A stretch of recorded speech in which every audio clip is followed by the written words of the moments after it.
গত 5 দশকে সবচেয়ে দুর্নীতিবাজ করাপ্ট ক্লাউনদেরকে এই মন্ত্রণালয়গুলোর দায়িত্ব দিয়েছে। সেই একই ফেইথ মিনিস্টারকে আবার নতুন করে দায়িত্ব দিয়েছে, only to fail the nation again post monsoon revolution. আপনার হাসিনার আমলে আমার 42টা ব্লক কোনোভাবে এক্সপ্লোর করতে দেওয়া হচ্ছে না। সে কাঠামো পরিবর্তন করে ফর দ্য গুড ফেইথ আমার উপর চাপিয়ে দিচ্ছে, intentionally to make profit out of it.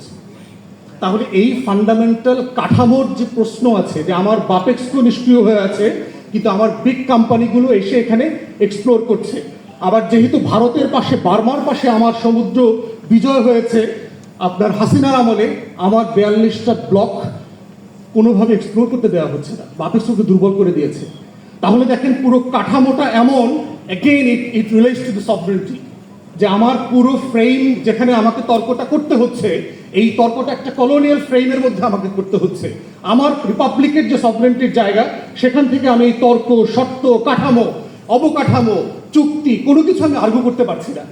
এবং না করতে পারার সবচেয়ে বড় কারণ হচ্ছে গত 5 দশকে সবচেয়ে দুর্নীতিবাজ করাপ্ট ক্লাউনদেরকে এই মন্ত্রণালয়গুলোর দায়িত্ব দিয়েছে প্রত্যেকটা সরকার। দেখবেন গত 5 দশকের প্রত্যেকটা করাপ্ট মিনিস্টারকে দায়িত্ব দিয়েছে। যেই মন্ত্রীকে গত সরকারে তাদের সরকারে অব্যাহতি দিতে হয়েছে বিভিন্ন কারণে, সেই একই ফেইথ মিনিস্টারকে আবার নতুন করে দায়িত্ব দিয়েছে, only to fail the nation again post monsoon revolution.